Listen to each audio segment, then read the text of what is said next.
Welcome, fellow seekers of challenge and triumph, to the SufferSooner podcast. Join us on a journey where ordinary souls embark on extraordinary endeavors. From the relentless grind of gravel to the punishing gauntlet that is triathlon, we've tasted our fair share of suffering. So fellow endurance warriors, let's lace up our shoes, strap on our goggles, and dive headfirst into the challenge, knowing that with every step, stroke, and pedal forward, we grow stronger together.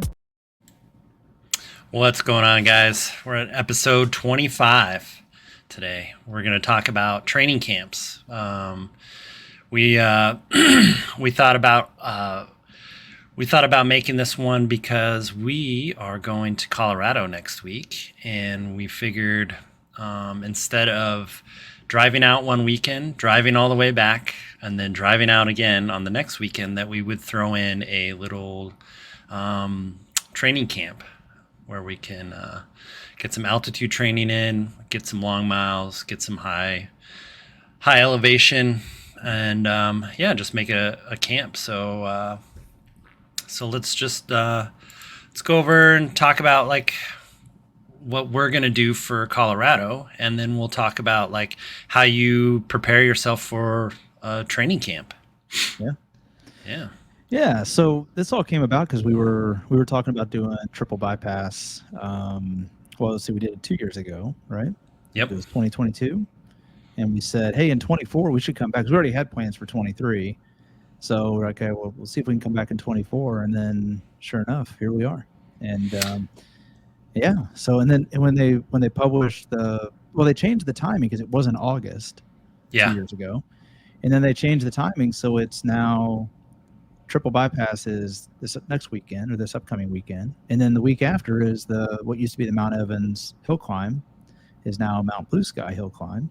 Yep. And it's the following weekend, and then they decided, hey, let's just make it what they call it, the Grand Slam series. Yeah, they made it the Grand Slam, so you could register for both of them. Yeah. And we were like, okay, that's a challenge, right? Yeah, so we thought, let's do both of them. And then we were like, well, if we're gonna ride, let's say we ride triple bypass on the Saturday, then I was like, well, why don't we ride it in reverse on the Sunday? So then that takes us to Monday, and we're like, well, we could have a rest day. Mm-hmm. And then we were like, well, what else could we do out here?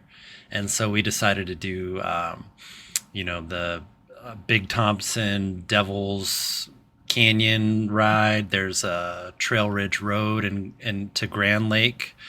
There's Jamestown Hygiene loop that we can do. There's Left Hand Canyon. There's I mean, when you're in Colorado, you're kind of blessed with choice. Yeah, throw a rock, you have a good road to ride on, right? So. Yeah, so we figured, well, if we could swing it, let's make it a whole week thing.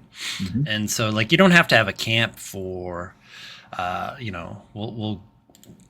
we figured we'd have a whole week of all this stuff, but training camps can be, I've been to a 2-day training camp. I've been to 3-day training camps. We used to have a 3-day training camp here in Kansas City, and we would do it out of the, Play Tri store, and we would do a triathlon training camp. So you could do a lot of different length training camps. The best thing to do is, get a bunch of friends together that are like-minded and kind of pick a place and go and do the thing. Yeah, I went to so actually 2 years ago about this time, it was maybe end of June. I did the training camp with Team J-Hop out of Central Florida. Yeah, and those guys are far better athletes than I ever will be, but they invited me, and for some reason, and only could hold my own on the cycling side. Everything else I was toast. But they did a full-on triathlon training camp, so cycling was the focus, but usually every day after cycling, we go do a run or a swim and just turn it into a fitness camp. And a lot of them, they use that as sort of the launch pad for their Ironman training or half Ironman or whatever local event, because there's a ton of local events in Central Florida. So just a great opportunity to build up a lot of training stress over a week. And I think really what people like the most about something like that is you just eat, and eat, so just whatever you want, just eat the food. And so it was a great time. And I think you're right. I mean, just schedule something like this and go do it. It's so much fun. So much fun. So. Yeah, and and if you get an Airbnb, then you guys can split. Me and you are splitting, the cost on, KOAs and Airbnbs and stuff. If we had more people coming, we would get bigger places and we would do more stuff. But yeah, it doesn't have to be something that's crazy complicated. It can be something that you throw together with some of your friends and you go out and get it. And the fact is you're spending a couple of days just dedicated to training and then just feeling that, and you can get you can come away from a training camp either completely shelled, or you can have some fitness gain from it. So hopefully, we're going to come from where we've planned it out enough that we're going to be able to come and come out of it with some fitness gains that we want to carry forward into the fall. Yeah. So. Yeah, it's I think it's a great opportunity to put the focus on the training for, we're in this case, we're going to be about 8 days of riding, I think, something like that, 7 or 8 days of straight riding. And yeah, like you said, you don't have to make it a big complicated trip. You can just do a local and just, but I think the key is get the group and make that the focus of the day or the few days, and really hone in on some of those skills. Yeah, I've done training camps where I just scheduled the time, and then I was just doing it from home. So I would, I just planned it out. And I think the biggest thing for a successful training camp is actually having the plan in place. Yeah. You can't just be like, well, I'm just going to go ride wherever I want to. It's like, no, you need to be very planned out about, okay, especially if you're doing one from home, because it's really easy for you to kind of get distracted with other stuff that needs to happen. And then the best thing you can do is just have the backing of your family or friends, roommates or whatever, and just be like, hey, for these, 3 days, I'm going to be like, just basically just railing myself until I can so I can get some fitness. And sometimes you just kind of need that to boost you to the next level. So. Right.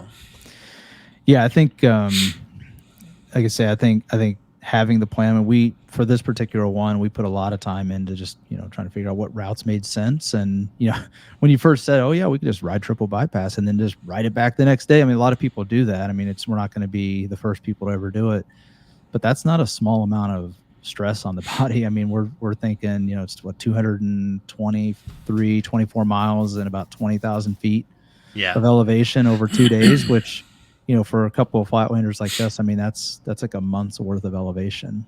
Yeah, that's definitely a month's worth for sure. Yeah, that we're going to get in a month's worth of, and mostly like the weekend rides, we get about 5K on a average weekend ride. So, I mean, you're definitely talking 2, 3, 4 weeks of elevation in 2 days. So, the part of the planning side was that Monday we wanted to take a rest day, but, we'll talk about this too. Like, is it a rest day or is it just a light day? And so, I mean, some of those are the things that you have to kind of put into, and that's why I think the planning is so important, because your body's going to tell you just to take the day off, but you got to do these workouts with some intent and make sure that that you're getting the benefit out of the fact that you're, it's not just, yes, it's there to ride or do whatever, have fun, but you want that fitness benefit out of it. And we're not going to go out there and just try to rail 111 miles and just totally wreck ourselves for the rest of the week. Like, we're going to have to pace it. So those are some of the things we want to talk about today, because when you do these things, you execute it, well, it doesn't be perfect, but you execute it well, you can get a huge boost. I mean, I know I saw it after the J-Hop training camp a couple of years ago. Yeah. When I came back, it wasn't the next week, because the next week kind of felt like a recovery week because I was shelled. But the following week, I started to feel the legs coming around. They got like a little snap in them. And I think that was one of the times I tried to challenge you on like our final push. And might have been one of the first times I actually held like close to your. I'm not sure. I don't think I beat you that day, but you definitely came back from that training camp just really flying. So it's just it's so like I said, you can come back shelled, or you can come back with some really big fitness gains. So yeah, and that, and part of that is being flexible too. Like you have to be like, yes, we have some goals that we want to accomplish on this ride. We definitely want to do triple bypass, and then we have to do it in reverse because it's not like we paid for the bus We service or didn't sign anything. up for the So bus. so Yeah. if you're rolling through I-70 and you see me and this Yeah. guy riding, you can feel Yeah. free to pick us up, Yeah. We won't and turn we it won't we down. won't complain. Give That's us right. give us a ride back. Oh, Yeah, that's right. I think the other thing is, so the only time I complain though is if I don't have a chair as comfortable as the one I'm sitting in right now. I mean, if I don't know if you noticed, but the chair is a new chair that is quite plush. So it's been bugging. In case you can't see, if you're watching the video, I have a new chair. I thought it was going to be disappearing in the background behind me, because only parts behind of me it is, disappear. yeah, that's okay. So, but behind me is one of the mountains that we'll be climbing. Um, Yeah. So on the week that's what we're going to Saturday. be climbing on the next Saturday At, after at the end of the triple. training camp. The end of the training camp will Yeah. be this Mount Evans or Mount Blue Sky hill Yeah. climb, the former Mount Evans. Yeah. So yeah, we're going to get back, after that Sunday, and I've already ridden 200 miles, which is Yeah.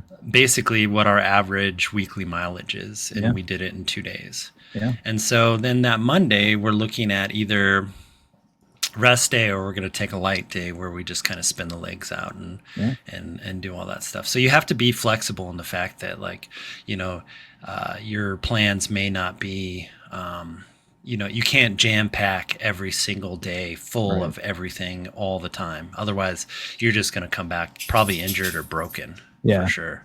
Yeah. So Yeah. I think that's a good point. I mean, the camp that I did a couple years ago was the first real camp I had ever been a part of, and it was very well organized, and it was about, like, yes, we had light days, rest days to let everything recover, because so that was in North Carolina, and a lot like Colorado is going to be a lot like that. There's plenty of roads to ride, and it'd be really easy to say, you know what, let's just go plan a 150-mile ride every day.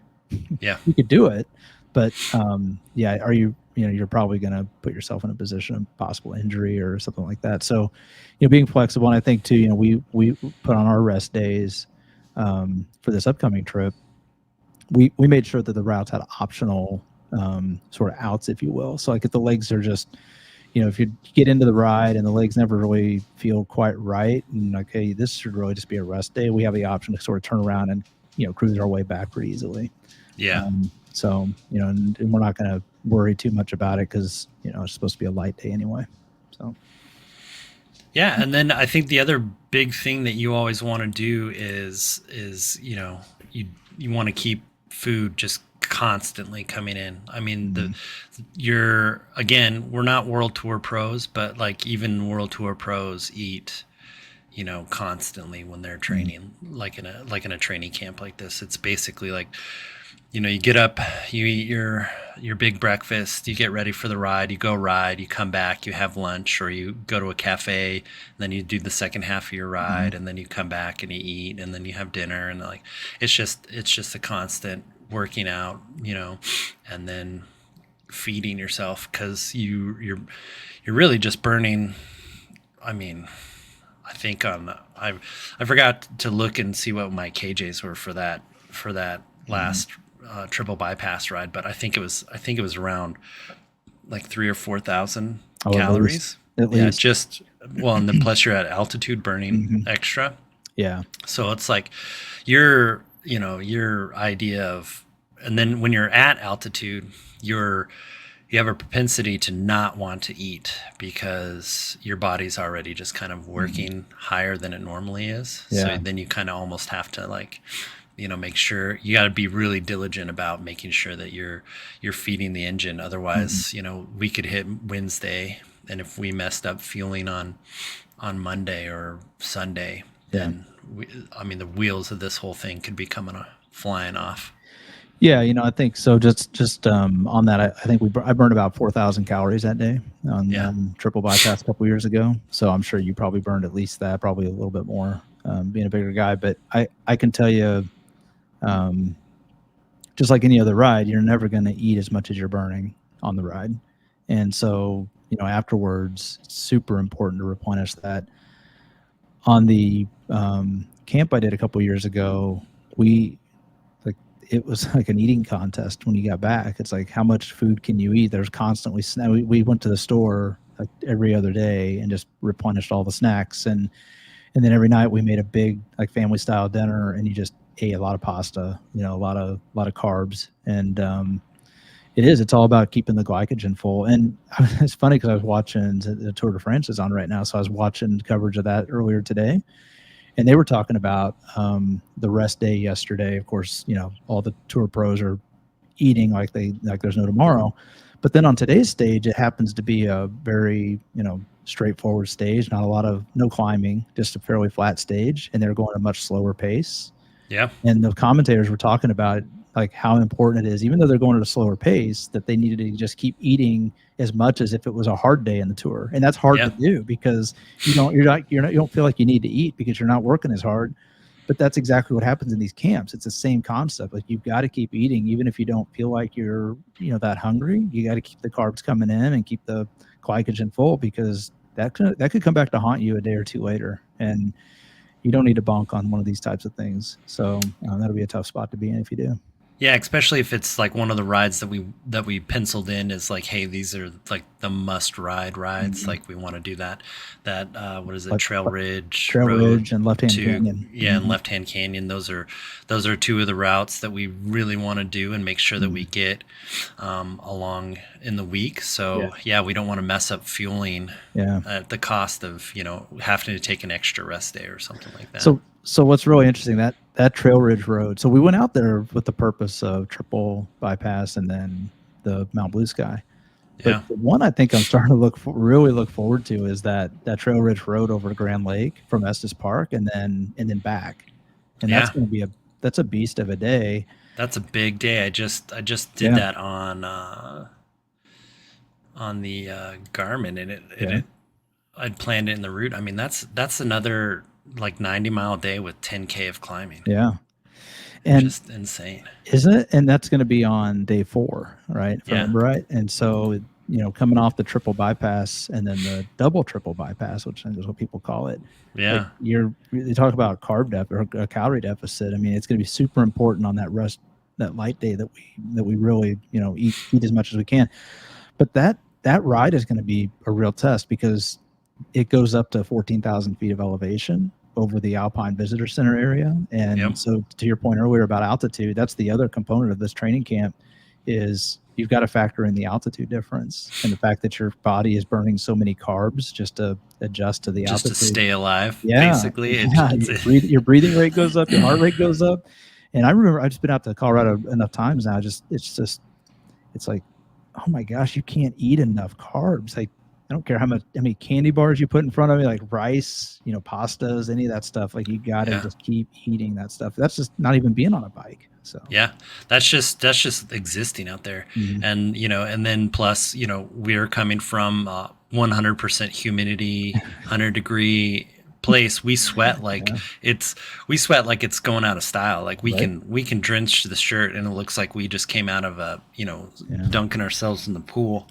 And out there with the dry air, we're gonna have to make sure we stay on top of hydration too, because you're going from a place that we have 100% humidity, 90% whatever, and then you go to a place like Colorado that's got like maybe 50-40% humidity when it's the wettest, and like we're just going to be like, oh, I'm staying relatively cool. I'm not sweating. My shirt's not drenched. No, it's because it evaporated like it's supposed to. Yeah. I think that was the last time I was out in Colorado for a big ride was for the Mount Evans hill climb back then. It was what was that 2020 or 2021. But I remember when I got near the top of that and I was starting to think about like, why am I cramping up so bad? Like if anybody's been riding at altitude or any type of riding and you start getting that little twitch in the muscles where right before it cramps, like it's like the warning shot, like you better do. But except I didn't have any water left. I didn't have any electrolytes left. So like it just fired and then quick fire. And then all of a sudden it locked up on me. I fell off my bike. I've seen it when I used to do, there was this Durango It's called the Iron Horse Classic, and it goes Yeah. over two 10,000 foot Yeah. passes. And you would just see people at the top of the pass, like getting close to it, just stand up on their bikes, and then they couldn't unclip, and they would just like fall over because they like just That's got a tough. full on cramp, and you're just like, oh my god, I'm so Yeah. sorry. Yeah. Yeah. It's the worst. I mean, especially if there's people around you like, oh my gosh, yes, I know how to ride my bike. I promise. So, Yeah, it's just tough. your body doesn't know because it hasn't been exposed to that. It just, Mhm. I mean, we climb the hilliest routes we can here, but nothing compares to being at 10,000 feet and then having to keep pushing it up. I mean, Yeah. the highest we get is like maybe 3K Right. above sea level. Like Yeah. Yeah. it's like, yeah, it's a different Mhm. league for sure out there. Yeah, yeah. So and just the lack of oxygen too. I mean, it's a whole other animal. But again, that's all part of the plan. So Yep. we'll see. So good stuff.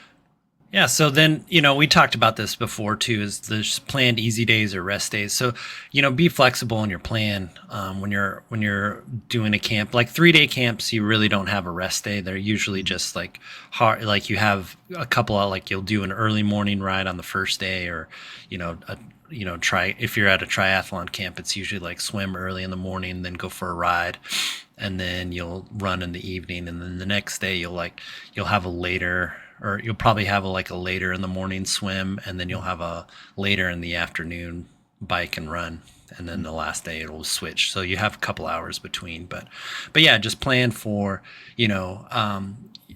especially on those easy days, don't be afraid to be like, yeah, this is, this, and everybody's different. So, if Danny's feeling good on the easy day and he wants to go ride, and I feel like, garbage, then Mhm. yeah, I'll be like, all right, man, I'll wait for you at the, cafe or wherever, and then we'll just, go back in or whatever. Like we don't, Mhm. it's not that you have to be out there hammering it for sure. And everybody, like I said, everybody's different. So, Right. we could, you could have a horrible Tuesday and I could have a horrible Thursday, and Right. there'd be no rhyme or reason because, we're It's part just of built it. different.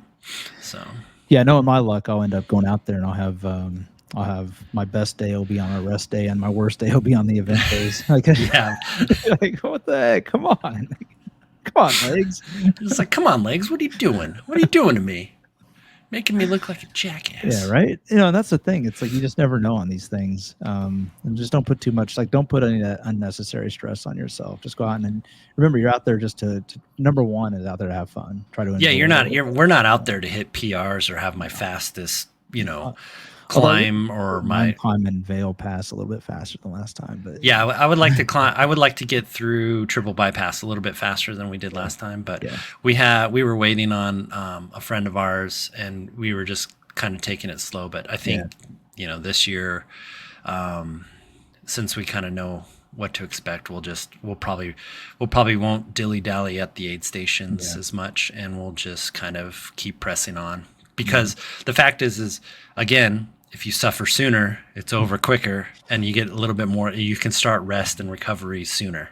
So Yeah, I mean, that's, remember how good the food tastes at the finish line? That's the thing. it's amazing, right? They And if you might get have there it. early enough, you can almost get seconds. I know, right? Right. And then the celebratory beer is always waiting. So, Yep. So So, yeah, and then, going on to that, like, you have to pace yourself. Like we can't, if we get, like if me and Danny get a little too competitive and start trying to, attack each other on the climbs, or we get in a, I get the wild hair where I want to somehow just punish the group and we just rail it for the first day. I mean, that can just basically destroy any hopes of having a solid second or third or fourth day I out don't know here when at that's this. ever happened though. I mean, when have we ever gone out for a ride and said, "Here, we're just going to keep it right here. We're going to cap the power right here," and then we go past that? That never happens. Yeah. But Serena would beg to differ with that. Oh yeah, She she's thinks, like, you guys always. yeah, She's like, you guys are the worst at doing that. Because yeah, right. what we'll do is we'll hold the power targets while we have a workout in, Mhm. and then as soon as the workout's over, it's like we're just railing it to railing. get home. To get back home, suffer sooner. But no, you're 100% right. I mean, a lot of this, and the good thing about this particular triple bypass ride, it's a pretty chill ride, and that was the Yeah, thing. We didn't really know much about it going into it a couple years ago, and it is a chill ride. You're not. It's going to be really hard to get baited into attacking until you see the guy on the TT bike that decides he wants to fly by. I remember that guy last year, but Yeah. but no, I think for the most part, it's going to be, hold the targets, hold the power, and like you said, I mean, we get to the aid stations, we'll chat a little bit, hand some stickers out or something, and then we'll get on our bikes and get moving along. So Yeah, good and time. then and then on the days where we're riding, without a group or anything, we're just gonna go out there and enjoy the day. Like, you know, how often do we get to spend time in Colorado? Yeah. So, it's been 2 years for me. Mm-hmm. So it's like, might as well, ride to a, gas station, eat some food, and then hop back on the bike. I mean, we don't have anywhere to be. Yep. That's the nice thing about a camp, is that you don't have anywhere to be or anything else that needs to be done. Yeah. You're just taking time for yourself to basically get the fitness that you want to accomplish while you're out there. So Yeah, I think that's it, and it's gonna be a blast. And again, while I think these camps are so important for people, and especially if you can do the ones where you get away from home, yep. and just explore a little bit, which kind of goes back to, it's gonna be easier to hold the targets because we're not trying to. We don't. There's no advantage to getting the finish line faster, right? It's just, enjoy it. And I think, the hard part about pacing yourself is on the non-event days. So I think the Grand Lake, it'll be easy for us to pace because altitude will force us to. But it's the left-hand canyon where it's a little lower altitude. It's going to be, Yeah. we could find ourselves wanting to kind of snap at that a little bit, and that could be. And there hopefully not chances wreck it. are there's going to be a bunch of riders out there Yeah. too, because that's a pretty popular route. Yeah. So Yeah. like stuff like that, and like you're just gonna, or if we, Get in a group, you get these twigs out there that have like 6 watts per kilo or something like that. You're like, so that ain't me. But right, yeah. So that'll be good. yeah. Do we have any extra bonus tips for Bonus camp? Yeah. So I don't know, man. I think for the most part, we covered a lot of it here. I think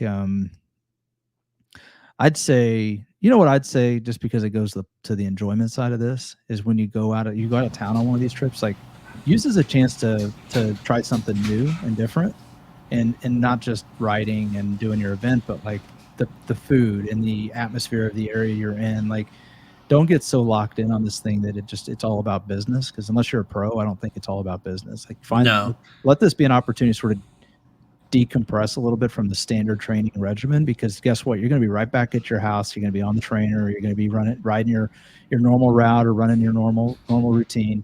So like, use this as an opportunity to go explore a little bit and just enjoy being away from it all, if you will. Yeah, I always like to, especially when you go to a new place, definitely like try to get yourself lost a little bit. Yeah. And then, so you're just kind of like, oh, I've never been here. And like, Yeah.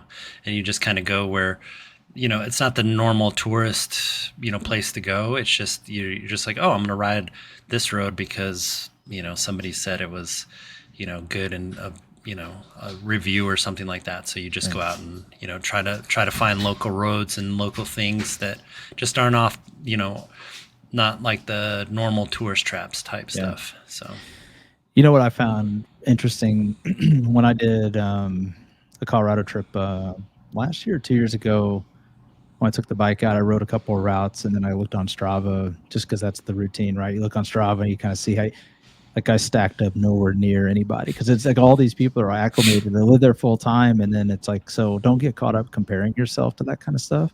yeah. But what is really interesting is if you ride you ride some of these roads that are real popular, you'll find a lot of like tour pros have ridden these routes, and a lot of like, pretty accomplished athletes have ridden these routes. And it's just so wild. Like, I rode the same route. Like Sepp Kuss rode a lot of the routes around Estes the last time I was out that way, and I'm like, oh, that's cool. He did it like 10 times faster than I did, but it's just crazy, because it's like, that's part of what makes it fun. Is like, hey, I'm out here riding the same roads that these guys. Now, Sepp probably did it when he was in high school or college for the Colorado National Championships or something. Yeah, exactly. But, like you, so a whole different connotation, but it's like, it's just really cool. Like, hey, you're out there riding a lot of the same routes that some very accomplished people have. not to compare, but it's like, hey, you're on legit roads. Like these aren't just your regular training route. So. Yeah, these aren't just, these are roads that, like, pros train on, not just, the average, guys like us. It's, it's kind of cool like that. Yeah. So. Good stuff. Well, yeah. Well, it's going to be a shorter episode this week because, we got to pack and plan for all this stuff. But I think next week we're going to get, so we're going to do our recording on location next week. Yeah, we're going to try to do it in Colorado. So we'll be actually in the same room, and then maybe grab a few video clips and share it live and talk about some of the adventures we've been on. And then in a couple of weeks we got Matt Mason local triathlon coming up that we're going to be talking about and getting everybody excited for that. And then just another little bit of nugget, Travis. I heard about a gravel race that might be coming around, not this year, right? 2025. Whispers of a 2025 gravel race that will be met with some anticipation. Yeah, and if you're local to the area, it's one of the hardest ones that's here. That's basically in this, the Northland area. Yeah, so I'm anxious to kind of see if we can get a little bit more news on that, but. Yeah, it would be nice. Hearing the whispers of it, so I'm hoping that we can get something official out of somebody one of these days. But be awesome. Yeah, and I mean, with Matt Mason, and then the next weekend is Kill Creek. I mean, that's going to be almost the end of triathlon season up here in Missouri, because September and October it starts to get too cold again. Yeah. So. Yeah, good times though. So. Yeah, I mean, it's crazy how fast it just whips through here, and then it's gone, and then we're back in the pain caves, training for basically 3 or 4 months worth of weekends that we can get out and do some triathlon. So. Well, I hope folks use this as a chance too. I mean, we talk a little bit about the off season. We'll be carrying the podcast through the off season too, and hopefully giving you some motivation to keep the workouts going. I think one of the things we see a lot of is, we talk about this training camp and the fitness you want to gain from it, but how fast does the fitness get lost when you just take like a month off, and next thing you know, a month turns into 3 months because it's the winter time. And then now all of a sudden the spring is on you. Like, look how fast this season's already by us. Like, carrying that fitness is so important. And we see a lot of folks that just don't do that. And then they wonder, why aren't we getting faster, and why can't I get better? And this is why. Like, you got to carry it. And so, bonus tip right there. So.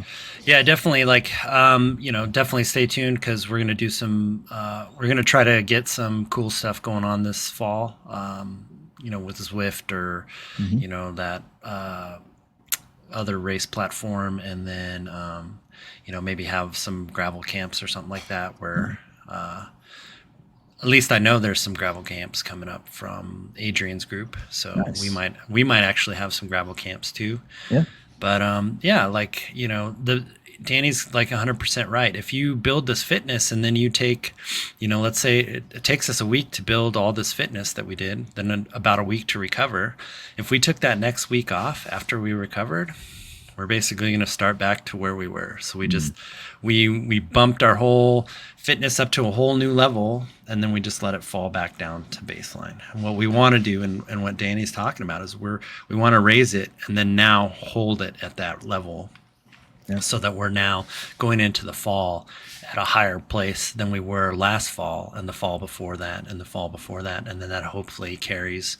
We stay diligent through the fall and the winter, and then we come out into the spring even stronger than we were last spring, this spring, and the spring before that. So, but good stuff. That's about all I got right this week. Next week we'll be on location in Colorado. So, all right. Thank you for listening to this episode. Please, if you like what we are doing here, leave a like, rate us, comment, subscribe, and share with your friends. It really helps us grow and finds us more SufferSooner squad mates. And remember, when the finish line feels impossibly far away, we don't give up, we push harder, we dig deeper, and we find solace in the knowledge that our suffering is temporary and our resilience is forever.